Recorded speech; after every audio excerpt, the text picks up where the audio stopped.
Their intestines have not really well matured. That is why they get that kind of spasm. There are some babies who have the colic. Others don't. They can sleep through the night. So that air can come out and then they are comfortable because that time their tummy is flat. By 3 months at least we expect the baby's gut is able to have microorganisms that can be able to digest this milk. They have already matured their intestine. Hello ladies and mothers, welcome to yet another exciting episode. And today, as you can see, we have a guest, and she'll bring us and educate us about several issues affecting us mothers. And her name is Shiphrah, and I'll let her introduce herself. Hi ladies and gentlemen, because I know it's tender beginnings for both of us. And I'm really delighted to be here. My name is Shiphrah. I'm a midwife, a mother, and a wife. Yes, and an expectant mother right now. As you can see. Yes. So today we are going to talk about, I think most as mothers we are going through, and it's something called colic. Some may know about it, some may not know about it. So she'll educate us about the colic thingy. So, did you experience colic? Yeah, with my two babies. Yes. The two babies. Yes, I did. And how did that make you feel? It's so depressing because you can't sleep at night. You're tired. You can't sleep at night. Exactly. Yeah. So colic is one of the things that actually makes us as mothers very nervous. Yeah. It makes us get on our toes, and because of this period, the period it happens after we've gotten our babies, there is a lot that is not yet back into place. So you're trying to find your sleep pattern back, you're trying to find yourself as a mother back, and then you have a crying baby who is crying non-stop for like 3 hours. It becomes a little frustrating. True. And I understand it completely when mothers come to the hospital and they're like, I think I am giving up. I don't know what's happening. I'm giving up. I don't know what is happening. I have done everything. I've fed him. I've changed his diaper. He's still crying. What is the problem?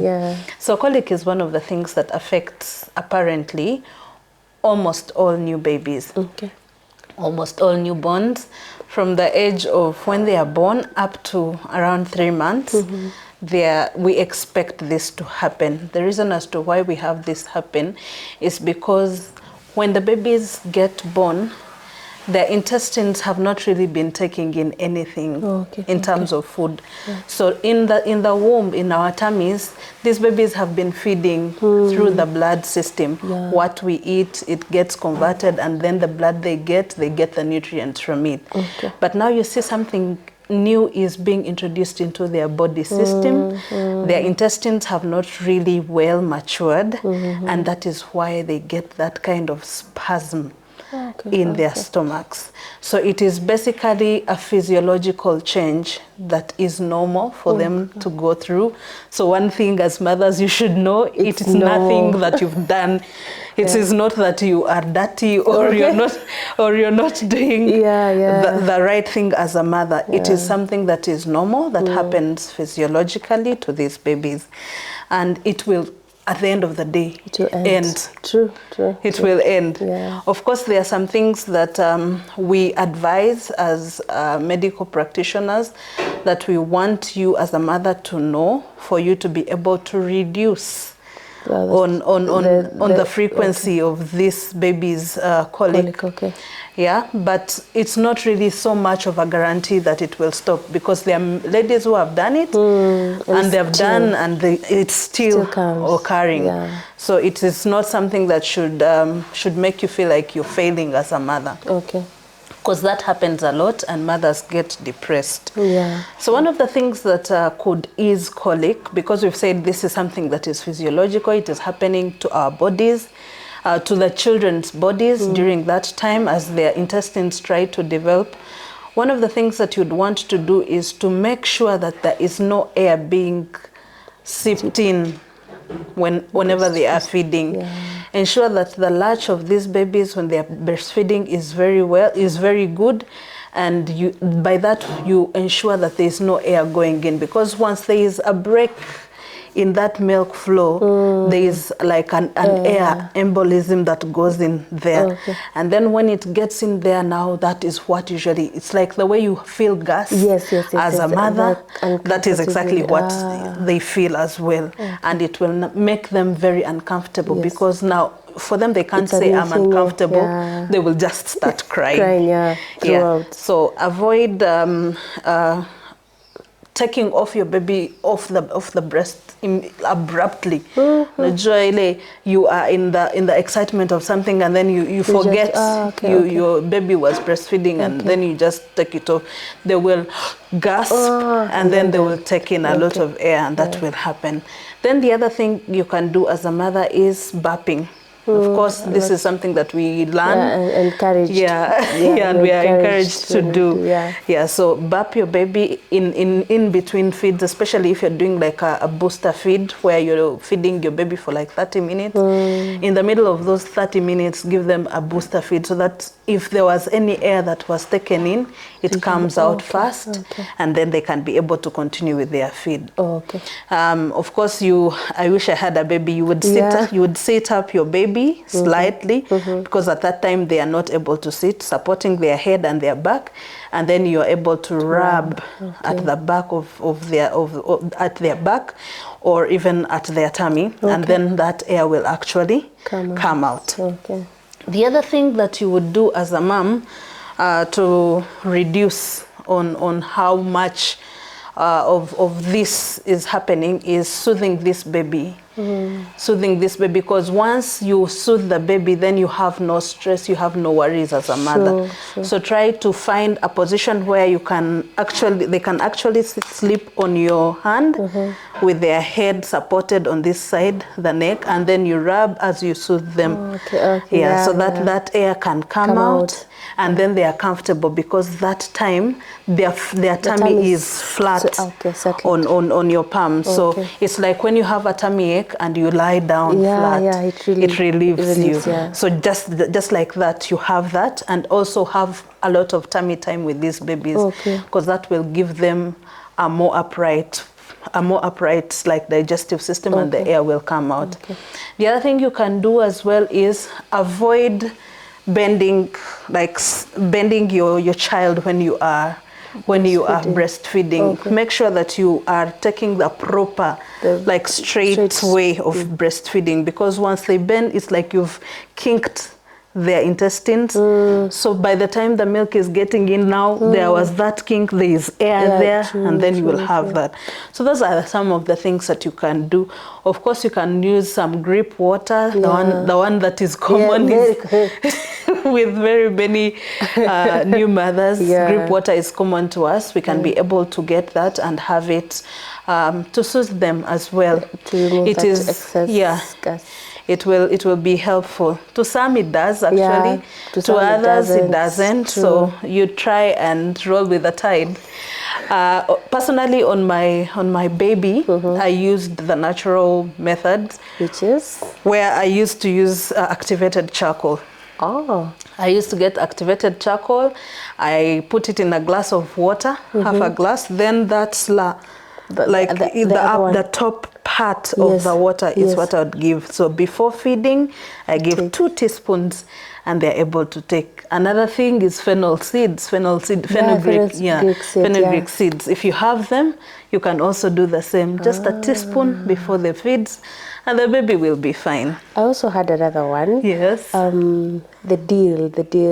Oh yes. Dill. Yes. A mother can take dill and the chamomile. Yes. And then when the baby is breastfeeding, he gets the dill. They say the dill gets the excess gas. Get out of it. Yeah. So. I've had talking about that it's also the diet that we eat as mothers when we are breastfeeding.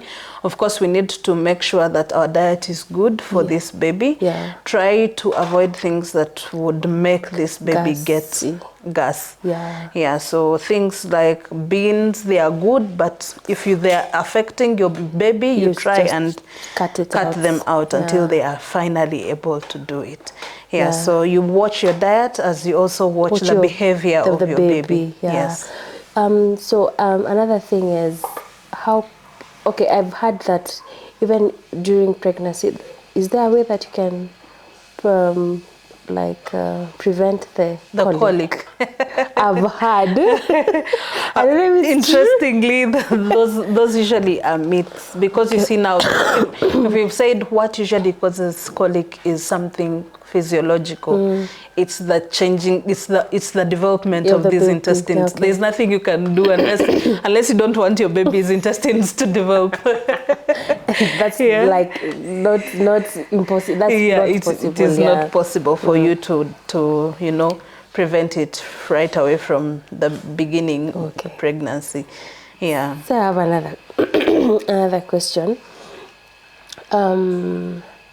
How comes there are some babies who have the colic and others don't? They can sleep through the night, or I don't know what happens. I think I would answer that in we as humans, there is difference.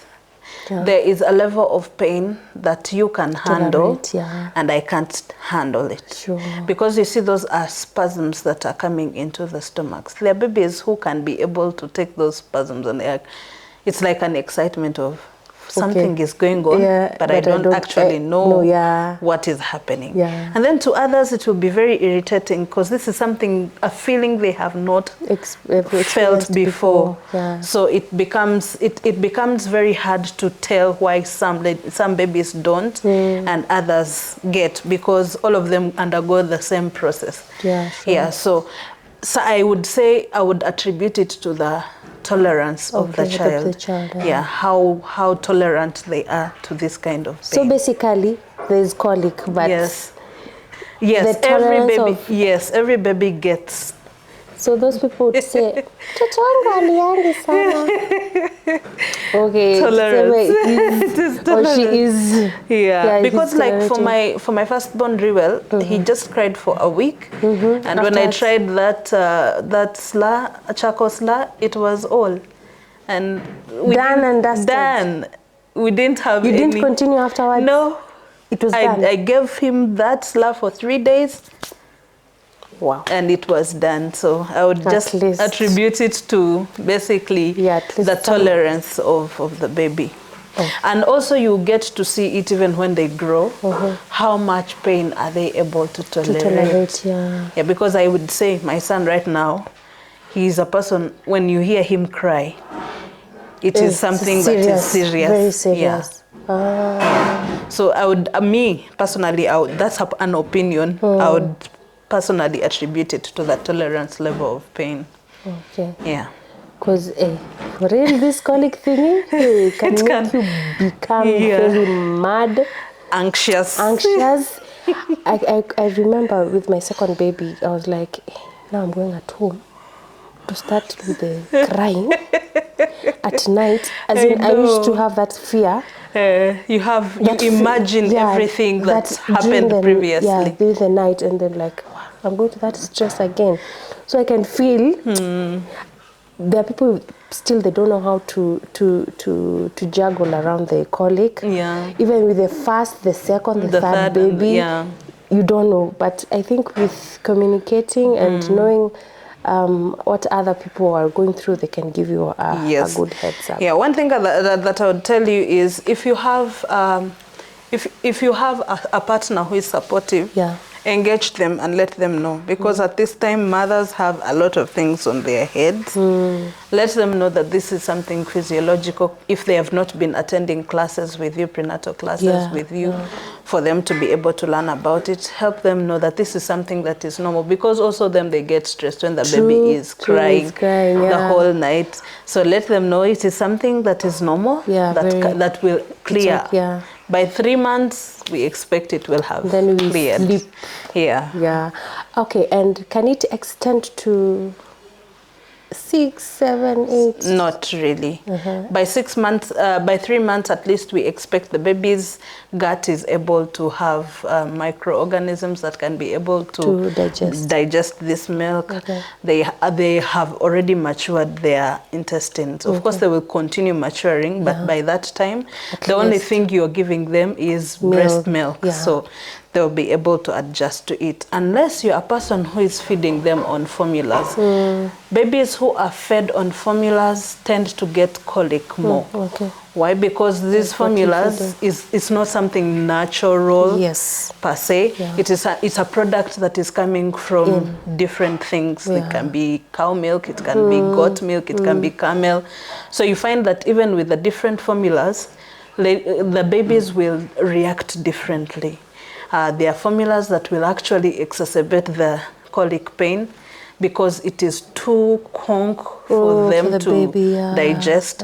And then with breast milk, the reason as to why we usually are advised to take it, to give them at least up to 6 months, is because that is what their tummies, their little tummies can handle.